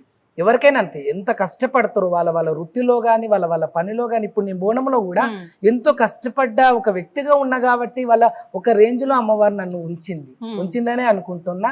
మీరు కూడా ఇంతకుముందు అన్నారు మీరు ఢిల్లీలో కనిపిస్తున్నారు, మీరు అలా అస్సాంలో కనిపిస్తున్నా, హైకోర్టు సెక్రటరీ ఇవన్నీ చోట్ల కూడా కనిపిస్తున్నారు ఏంటి, మీరంతా చాలా ఫేమస్ అని మీరే అన్నారు. ఆ ఫేమస్ అనే దానికి కూడా అమ్మవారికి 100,000 వందనాలు. అమ్మ స్వప్నంలో అమ్మ నేనంటూ పడనోళ్ళు, నేనంటూ గిట్టనోళ్ళు, నేనంటూ ఇప్పుడింటిప్పుడు చనిపోవాలని కోరుకునే వాళ్ళు చాలా మంది ఉన్నారు. అలా నా ఒక 7 అడుగుల ఎల్లమ్మ గుడి మీద ఒక కవర్ లో మనకు ఏ బూడిది ఏ వాసనో మనకు తెలుసు. ఇప్పుడు హోమంలో కూడా బూడిది ఉంటుంది. ఆ బూడిది వాసన చూస్తే మనకు అర్థమవుతుంది. మనం ఎన్నోసార్లు మా అంబర్పేటకు దగ్గరలో అరస్పేట ఉంది శ్మశాన వాటిక, అక్కడికి వెళ్తూ ఉంటే వస్తుంటే మనకు శవాలు గాలిన వాసన మనకు తెలుస్తూ ఉంటది. ఎందుకు వెళ్తుంటారమ్మా అంటే రోడ్డు కదా, మెయిన్ రోడ్ కదా. ఇంకోటి ఎవరో ఎంతో మంది చనిపోతుంటే మనం అందరు సావులకు వెళ్తుంటాం. అలాంటి ఆ వాసన ఫీలింగ్ నాకు తెలుసు కాబట్టి మా గుడి మీద ఒక కాష్టంలో బూడిది, ఒక బోన్, ఒక బొక్క, ఇంత బూడిది కవర్లో కట్టి నా దేవాలయం మీద వేయడం జరిగింది. అలా వేసినప్పుడు నేను ప్రతిరోజు గుడి మీదకి ఎక్కడము, బ్రహ్మకమలము కానీ అంటే బ్రహ్మవృక్షము కానీ, ఉసిరి చెట్లు కానీ, మిగతా అన్ని వృక్షజాతులు ఉన్నాయి. చిన్న చిన్నగా అన్ని వృక్షజాతులు ఉన్నాయి. అన్నిట్లలో ఒక్కొక్క దేవతను ప్రతిష్ఠించిన నేను. ఉసిరి చెట్టు లక్ష్మీదేవికి ఇష్టం కాబట్టి లక్ష్మీదేవిని పెట్టుకున్నా. ఈ బిల్వదళము శంకరునికి ఇష్టం కాబట్టి ఒక లింగం పెట్టుకున్నా. స్నానం చేసి గుడి మీదకి పోగానే ఒక రాజ్యముల నీళ్లు శివునికి లింగానికి పోస్తా, మిగతా అందరికి వాటర్ పోస్తా చెట్లకి. అలా ఎక్కినప్పుడు ఒకసారి ఏమో పిల్లులు కూడా తెస్తుంటాయి మా టెంపుల్ మీకు, అవో ఇవో తెస్తుంటాయి. ఏంది బూడిది అని చూస్తే శవాలు గాలిన వాసన మాత్రం వచ్చింది ప్రస్ఫుటంగా. అది పీల్చిన మరుక్షణం ఏంది నన్ను పతనం చేయడానికి ఇప్పటికీ అమ్మ పోయింది. మాకు అప్పటికి కూడా కొద్ది బ్లాక్ మ్యాజిక్ తోనే అమ్మను తీసేయడం జరిగింది. తర్వాత ఏంది ఇంకా ఏం మేము బతుకొద్దా, మేము ఏం చేస్తున్నాం, మేము ఎవరికి నష్టం చేసినాం, 7 అడుగులు ఎల్లమ్మ గట్టి అందరికీ దర్శనం చేసుకునే అదృష్టాన్ని కలిగించినాం కదా, మేము ఏం తప్పు చేసినామమ్మా అని చెప్పి బాధపడ్డా. ఆ వాసన చూసిన తర్వాత నాకు కొద్ది కళ్ళు తిరిగినాయి, పడిపోతే 9 మంది అమ్మవార్లు వచ్చి ఒకరు తన ఒడిలా, తర్వాత చేతులు ఒత్తడం, కాలు ఒత్తడం, మేము ఉన్నాం కదా, నువ్వు ఎందుకు పరిశాన్ తీసుకుంటున్నావు, నువ్వు ఎక్కువ ఆలోచన తీసుకోకు, మేము ఉన్నాం కదా అమ్మను అనే వాళ్ళు కొద్ది సమాధానం చెప్పడము, ఓదార్చడం చెప్తూ అలా నేను నిద్రలోకి వెళ్ళిపోయినా. తర్వాత ఒక 3-4 గంటలకు లేచిన. ఎందుకంటే పైకి ఏ సమయానికి పోయినా నాకు తెలుసు కదా, నేను మరీ సోయి లేకుండా ఎక్కలేదు కదా ఊరి మీదకి. నిన్న 9:30 ఆ సమయానికి ఎక్కిన మనిషిని 2-3 గంటల కిందికి దిగిన. ఏంది ఈ కళ పడ్డది, నిజమేనా అబద్ధమేనా, నేను నిజంగా ఆ కళ వచ్చిందా లేకపోతే నిజంగానే అమ్మవార్లు వచ్చిర్రా అని ఒక ఫీల్ మాత్రం అయినా తర్వాత స్వప్నమని అర్థమయ్యింది. ఇది నిజం కాదు, మనము అంత అదృష్టవంతులం కాదు, స్వయాన జగన్మాతలే వచ్చి ముట్టి అంత, జగన్మాతలతోనే మాట్లాడే అంత అదృష్టవంతులం కాదు. ఎందుకంటే మనం ఎన్నో పాపపుణ్యాలు చేసినోళ్ళమే. మానవుడు అన్నప్పుడే ఏదో ఒక దగ్గర పొరపాటు చేయలే అని మనం అనుకుంటాం, కానీ ఏదో ఒక దగ్గర చేసినాం. మనకు తెలియకుండా నడుస్తూనే చీమలను చంపినాం. మనకు తెలియకనే ఎన్నో కొన్ని లక్షల కోట్ల జీవకణాలను, నీళ్ళలో ఎన్నో క్రిములు ఉంటాయి, మనం సూక్ష్మ జీవులు, అవి స్వీకరిస్తున్నాం. అది కూడా ఒక జీవమేగా, అది కూడా చంపినట్టేగా. కాబట్టి మనకి ఎరకలేక ఒకనాడు ఒక దోమ వస్తే ఇట్లా అన్నం, దాన్ని చంపినాం. దోమనేగా నేను చంపింది, దేవుడా ఇంత పెద్ద శిక్ష చేస్తామంటే, దోమ కూడా నీ అంత ప్రాణం ఉన్నది. మరి మనిషి ఏమి చావాలంటే గంటలు చావడుగా. మనం అటు తిరిగి ఇటు వచ్చేవారు గుండె నొప్పి వచ్చి గుండె అయిపోతుంది. అయ్యో చీమ చిట్టుకుమన్నంత సేపట్లో చనిపోయిండు అని మనమే అంటుంటాంగా. కాబట్టి ఒక చీమ అంత ప్రాణం అన్నది, ఒక దోమంత ప్రాణం అన్నది, ఒక ఈగంత ప్రాణం అన్నది. అది గ్రహిస్తలేడు మనిషి. ఏదో పెద్ద ప్రాణం నాది అనుకుంటుండు. ఒక లారీ గుద్దుతే మిగతా ఏమన్నా గుద్దుతే 2 నిమిషాలలో చచ్చిపోతాం మనం. ఏ జీవం చంపలేదు, నేనేం పాపం చేయలేదు, నువ్వు కూరగాయలేదు ఇన్ని బతికినా అనేటోళ్ళు ఉన్నారు. ఆ కూరగాయలలో కూడా నువ్వు తెచ్చుకున్న కూరగాయల ప్రతి కూరగాయ మీద కొన్ని కోట్ల జీవకణాలు ఉంటాయి, జీవులు ఉంటాయి. కాబట్టి ఇంత మందారం నేను చదువుకున్నప్పుడు సైన్స్ లో, ఇంత చిన్న మందారం దాని మీద ఇంత పెద్ద పురుగులు ఉన్నాయి. మసిపురపులో చూసినప్పుడు కనిపించింది. ఏం చదువుకున్నారమ్మా మీరు? నేను చదవడమా, నేను 9th కి. అయితే అలా అమ్మవార్లు మాత్రం స్వప్నములోనే వచ్చిండ్రు, నిజం కాదు. కానీ ఇంత అభయం అయితే ఇచ్చిర్రు కదా అనుకున్నప్పుడు, ఇంత ఫేమస్, ఇంత ధనధాన్యంలో, ఇంత కీర్తిలో, ఇంత ప్రతిష్టలో అప్పుడు కూడా కొద్దిగా ఉన్నా కానీ ఇంతగానం లేదు. ఆ అమ్మల దయ వల్ల ఆ తల్లులు నా పైన ఒక శిరసు మీద ఒక తల చేయి పెట్టి నిమరిరు కాబట్టి ఆ అమ్మ, మా అమ్మ చనిపోయి స్వర్గములు ఉన్న అమ్మ, అందరమ్మలను ఇప్పుడు సంతోషంగా కాపాడుతారు. ఇప్పటికైతే చాలా సంతోషంగా ఉన్నా. కళ్యాణమే కాదన్నారు లోకం, నాతో వాదించరు. కళ్యాణమే చేపించింది అమ్మ. అంటే తల్లి లేని కొడుకును కదా నేను, తల్లి అయినా నన్ను ముందుకు నడిపించింది అమ్మ. అమ్మ మాత్రం స్వప్నంలో దర్శనం ఇచ్చింది. మీ కుటుంబ సభ్యుల ఎవరి కానీ కొంతమంది అంటుంటారు నా ముంగలికి వచ్చింది, నా దగ్గరకు వచ్చింది, నా దగ్గర కూర్చుంది, త్రిశూలం పట్టుకొని వచ్చింది, సేమ్ గిరిటాలు సొమ్ములు గిమ్ములు పెట్టుకొని వచ్చింది, నేను చూసిన స్వయమున అంటుంటారు. ఏదో ఇట్లా గుడి బయట పోతుంటే గుడి బయట కూర్చొని ఉన్నది పోషమ్మ తల్లి, నేను చూసిన తెల్లజీర కట్టుకొని ఉంది, ఇంత పెద్ద బొట్టు పెట్టుకుని ఉంది, అవన్నీ కథనాలండి. ఇప్పుడు కూడా ఎవ్వరికి కూడా అమ్మవారు స్వయాన దర్శనం ఇయ్యది. స్వయాన మనం చూడాలనుకుంటే మాత్రం నీ జీవితాంతం చచ్చిపోయేటప్పుడు ఇస్తుంది. ఎందుకంటే ఈ కొన్ని సంవత్సరాల పాటు నువ్వు తపస్సులు ఉండాలి, యోగలో ఉండాలా, తపస్సు చేయాలా, జపం చేయాలా, తపం చేయాలా. ఏదో కొన్ని రోజుల పాటు గుడి చుట్టూ తిరుగుతాను, ఇట్లా ఏదో నార్మల్ పూజలు చేస్తాను, దర్శనం ఇయ్యది. ఎందుకంటే ఆమె జగన్మాత కదా, ఆ జగన్మాతను దర్శించుకోనికనే త్రిమూర్తులకే ఎంతో పెద్ద కష్టం అవుతుందంటే మనం ఎంతటోళ్ళం అమ్మవారిని చూడడానికి. కానీ కొంతమంది చూసినాము, మాట్లాడినాము, మా దగ్గరకు వచ్చి కూర్చుంది, మేము అమ్మ దగ్గర పోయి కూర్చున్నామని ఒక నార్మల్ గా నువ్వు నేను కూర్చున్నట్టే చెప్తుంటారు. అది మాత్రం అసంభవం. స్వప్నములు అమ్మవారి దర్శనం ఇచ్చింది, చాలా చక్కగా ఎదుగుతామని చెప్పింది. అమ్మ చెప్పినట్టు మా అమ్మ కూడా కోరుకున్నట్టు ఇలా ఎదిగి చూపించిండు రాకేష్ బోనం. అమ్మ, మీరు అమ్మవారి సేవలో ఉండడం వల్ల మీరు ఎక్కువగా అరే ఎందుకు నేను అందరిలా కాకుండా ఇలా ఉన్నాను, నలుగురిలో వెళ్ళాలంటే ఇబ్బంది పడ్డ రోజు కానీ బాధపడ్డ రోజు కానీ అలాంటి సిచ్యువేషన్ ఏదైనా ఉందా? అంటే బాధపడడం అంటే మనం బాధపడేటట్లు చేసుకుంటే బాధపడతాం. అరే చూడరా అట్లా పోతుండ్రు ఇట్లా పోతుండ్రు అది ఇది అన్నట్టు ఉంటది. కానీ ఎప్పుడు కూడా మనం పబ్లిక్ లో ఏ రవగింజంతా కూడా హెచ్చడికి మనం లేము. ఇంకోటి మ్యారేజ్ పర్సన్, మ్యారేజ్ కాకుండా ఉంటే ఎట్లయినా ఆట పట్టిస్తారు, పాట పట్టిస్తారు, ఏదేదో చేస్తారు. ఇక్కడ మ్యారేజ్ పర్సన్ కాబట్టి అరే అన్నకు వదినే ఉంది అనే పదాలు కూడా చాలా మంది యూజ్ చేస్తారు. అన్నకు పెళ్లి అయింది, అన్నకు వదినే పిల్లలు మంచిగా ఉన్నారు, ఆయన కీర్తి పేరు పొందిన మనిషి అని చెప్పి కూడా. ఇంకోటి నిష్టగా ఉంటాడు, భక్తిగా ఉంటాడు, ఎన్నో కార్యక్రమాలు చేస్తుంటాడు. ఇక్కడ సేవా కార్యక్రమాలు ఉట్టి బోనములో ఇప్పుడు బోనం ఎత్తుకొని సంపాదించుకుంటారే, ఆయనదైన బోనం ఎత్తుకొని సంపాదించుకుంటుండ్రా, మనకేమో రూపాయి వచ్చేది ఉన్నా ఎక్కిరిద్దాం అనుకునే వాళ్ళు కూడా ఉండొచ్చు. కానీ ఇక్కడ బోనం ఎత్తుకొని సంపాదించిందే కాకుండా అమ్మవారికే పెట్టకుండా ఇక్కడ ప్రజలోకాన్ని కూడా పెడుతున్నా నేను ప్రజలోకానికి ఎవరికైతే బట్టలు లేవో బట్టలు ఇవ్వడం కానీ, సామాజిక సేవ, మానవ సేవ, మాధవ సేవగా కూడా నీలపూర్ హాస్పిటల్ కానీ, గాంధీ హాస్పిటల్ కానీ, ఉస్మానియా హాస్పిటల్ కానీ, బయట అన్నదాన కార్యక్రమం చేయడం కానీ, ఇవన్నీ కూడా సేవ కార్యక్రమాలు చూసి అరే అన్న దేవుడురా, మనలా కాదు, ఆయనకు అమ్మవారు వస్తుంది, దేవుళ్ళ సేవ చేసుకుంటున్నాడు, అమ్మవారి కళ్యాణాలు చేస్తున్నాడు, అమ్మవారి విగ్రహ ప్రతిష్టలు చేస్తున్నాడు, గుడి గోపురాలు కట్టిస్తున్నాడు, మానవ సేవ మాధవ సేవ చేస్తున్నాడు. అన్నను రవ్వగింజంత ఏమనంటే మనం పాపంలో పడతాం, మనం తప్పులో పడతాం, దేవుడు కూడా క్షమించడు మనని వాళ్ళకు వాళ్ళే జ్ఞానం కలిగి నన్ను ఎవ్వరు కూడా ఎప్పుడు అనలేదు, ఏది అనబోరు కాబట్టి నాకు బాధ లేదు కాబట్టి ఎప్పుడు నేను బాధపడలే. చాలా గొప్పగా ఈ అమ్మవారి అలంకారం వేసుకుంటున్నా, వేసుకొని అమ్మవారి బోనాన్ని ఎత్తుకొని ఇంత తడిల్లుతున్నా ఆనందపడుతున్నా, సంతోషపడుతున్నా కదా.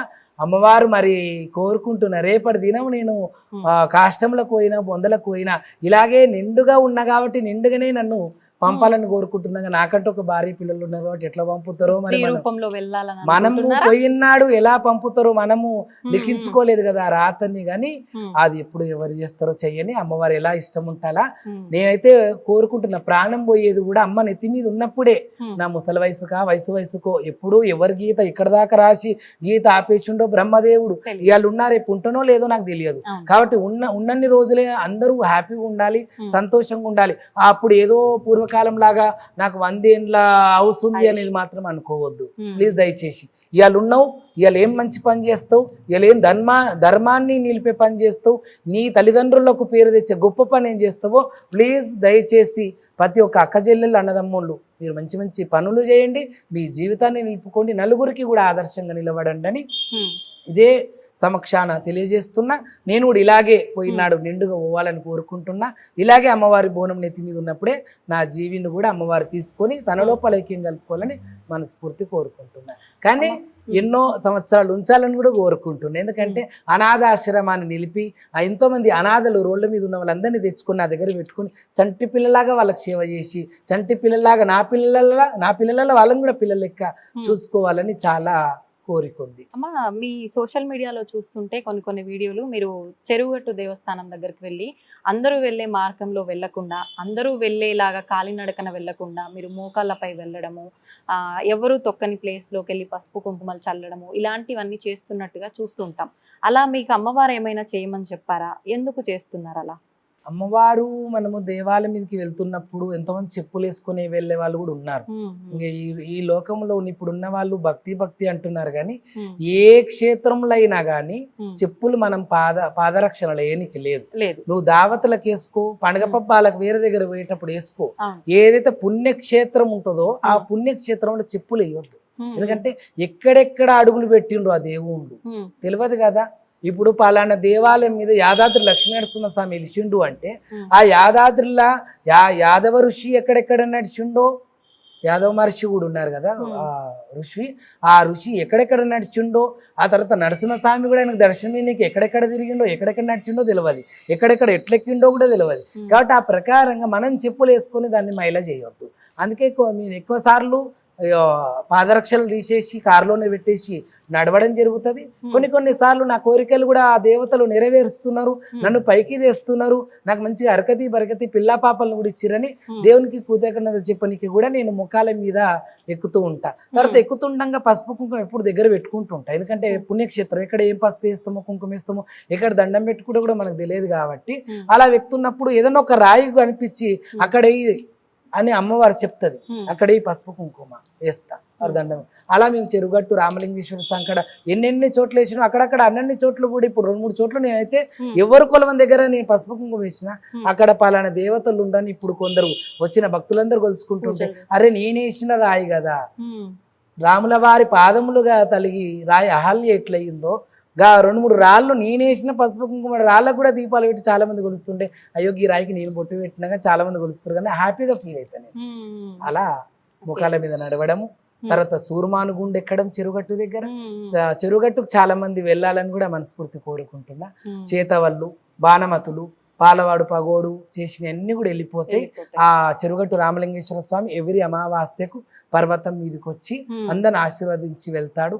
తర్వాత గంగలో కూడా గుండంలో కూడా తిరుగుతాడు, గంగా పార్వతి సమేత తిరుగుతూ ఉంటాడు.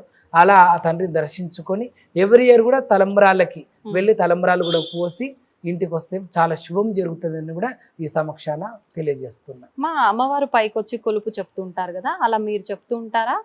చెప్తాం. ఎవరి ఇయర్ మంగళవారం శుక్రవారం.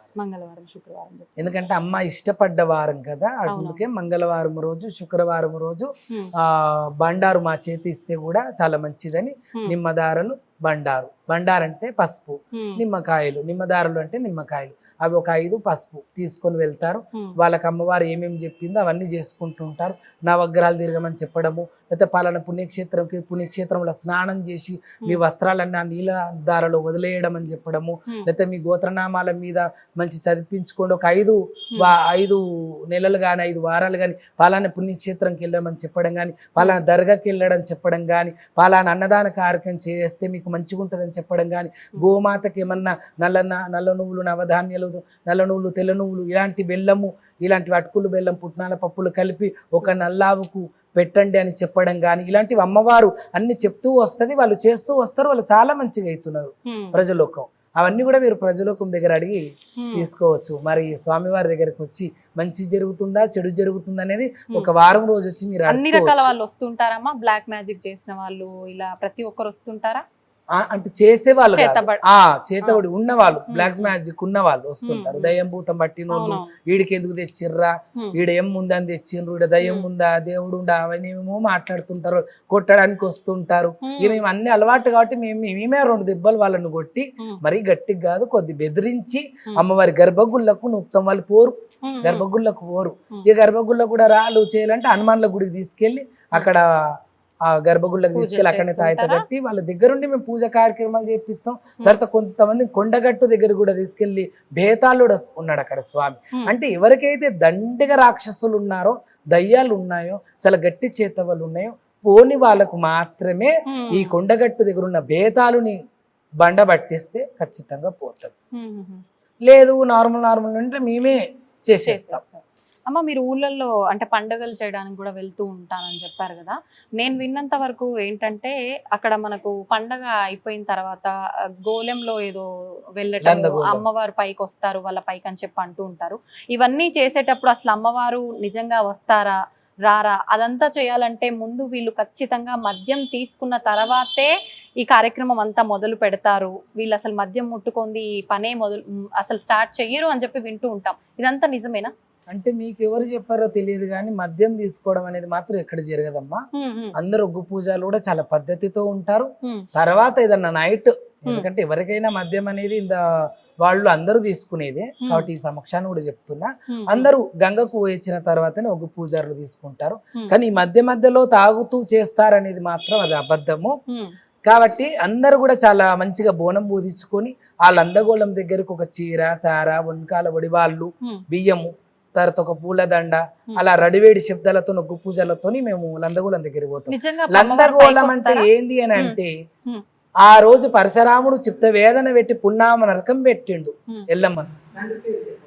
తండ్రి ఏం తీసుకున్నాడు, రేణుకెళ్ళమ్మ భర్త ఏం తీసుకున్నాడు, ఇప్పుడు నీకు నేను వెళ్ళిపోతున్నా, నువ్వు పిల్లలు కావాలంటున్నావు కదా రేణుక, ఆ పిల్లలు కావాలంటున్నావు, నీకు మిద్దెలు మేడలు భవంతులు ధనాలు రాసులు కోరుకోమంటే, రత్న వైడూర్యాలు కోరుకోమంటే అవిటితోనే నేను ముచ్చట పెట్టాలనా, నేను బంగ్లా మిద్దెలతో మాట్లాడాలనా, నేను ఎవరితో మాట్లాడు 24 ఏళ్ళు అయినాక వస్తుంటున్నావు, ఈ 24 ఏళ్ళు అయ్యేదాకా నేను ఎవరితో మాట్లాడాలి, నేను ఎవరితో ఆడుకోవాలి, నేను ఎవరి ఆలన పాలన చూడాలి, నాకు ఖచ్చితంగా నాకు సంతానం ఇవ్వాలి. సరే ఇస్తా రేణుక, మరి రేపు ఒకవేళ నేను చనిపోయిన తర్వాత నీకు సంతానం ఇచ్చి చనిపోతా, నీకు సంతానం పుట్టిన మొదటి సంతానం పరశురాముడు పుడతాడు, వానికి మాత్రం పలానోడు చంపిండని మాత్రం చెప్పవు. నీ మీన బావ కార్తీక రాజు చంపిండని మాత్రం చెప్పవు. ఎందుకు చెప్పొద్దు? చెప్పొచ్చు కదా అంటే వాడు ఇంతే ఉంటాడు, వీడు దండెత్తుకొని వెళ్తాడు. మా రానారు రాక్షసులకు ఎంత బలం ఉన్నదో ఒక 100 మంది పెద్ద రాక్షసులకు ఉన్నంత బలం ఒక కార్తీక మహారాజుకే ఉన్నది. మరి సామాన్యంగా వెళ్ళిపోతే చంపేస్తాడు కదా, ఒక మహాశక్తి కావాలి. అందుకే పరశురాముడు 24 ఏళ్ళ ఒక ఉత్తమ వయసు వచ్చినాక అప్పుడు కార్తీక మహారాజును చంపేంత బలం పరశురామునికి వస్తుంది. అప్పటిదాకా మాత్రం మీ బావ చంపినట్టు కార్తీక రాజు చంపినట్టు మాత్రం చెప్పొద్దు అంటే, సరే స్వామి నేను చెప్పలే అని అంటది. అందుకే ఇక తర్వాత ఇక చనిపోయిన తర్వాత పరశురాముడు పుడతాడు, నలుగురు కొడుకులు ఒక కూతురు ఉద్భవిస్తుంది, పుడతారు. తర్వాత పరశురాముడు వెంట వెంబడించడము, ఏమైంది అమ్మ మమ్మల్ని కన్న తండ్రి పేరు ఏం పేరు అవన్నీ కూడా అడగడము, కొరడాలు తీసుకొని కొట్టడము, సురుకులు పెట్టడము, వాతలు పెట్టడం, బరివాతలు చేసి పరుపు బండల మీద బొర్లించడం, ఉడుకుడుకు అంటే ఒక్కరోజు ఎండకే తట్టుకోలేకపోతే 7 రోజుల ఎండను ఆ సూర్య భగవాను శాసించి ఆ బండను సలసల మలుగుతున్నట్లు చేసి ఆ బండం మీద బొర్లిస్తాడు.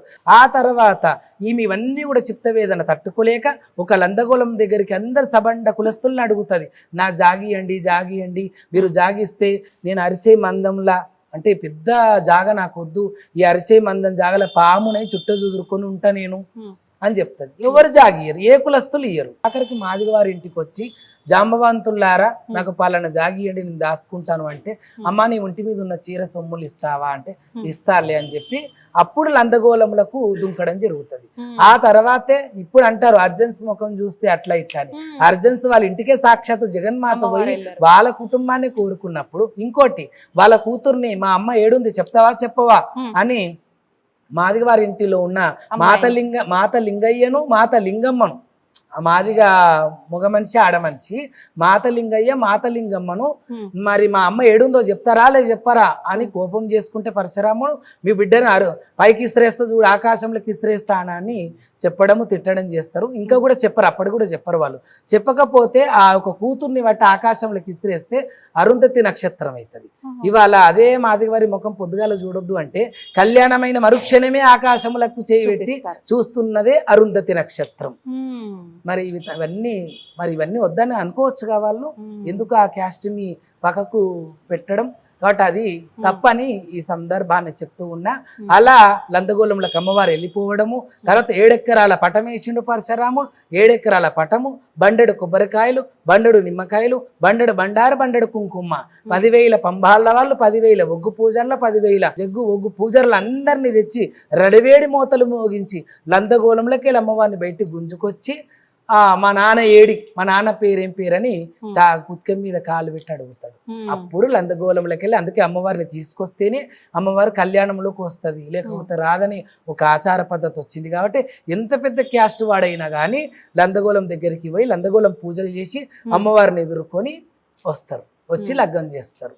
అప్పుడు ఆ లందగోళం దగ్గర అప్పుడు చెప్పాను కదా ఒక పూజల్లో గంటకాలు ఇస్తారని, అప్పుడే అందరికి అమ్మవార్లు పూనకం రావడం, ఒకరికి ఒకరుగా లందగోళంలో దుంకి కూర్చొని అందులో బొట్టు పెట్టించుకొని బయటకు వస్తారు. సంతోషం అమ్మ, నిజంగా మీ ఫ్యామిలీ విషయాలు అయితే ఏంటి, బోనాల యొక్క విశిష్టత గురించి మీ విలువైన సమయాన్ని మాకు కేటాయించి చాలా చక్కగా తెలియజేశారమ్మా. సంతోషం.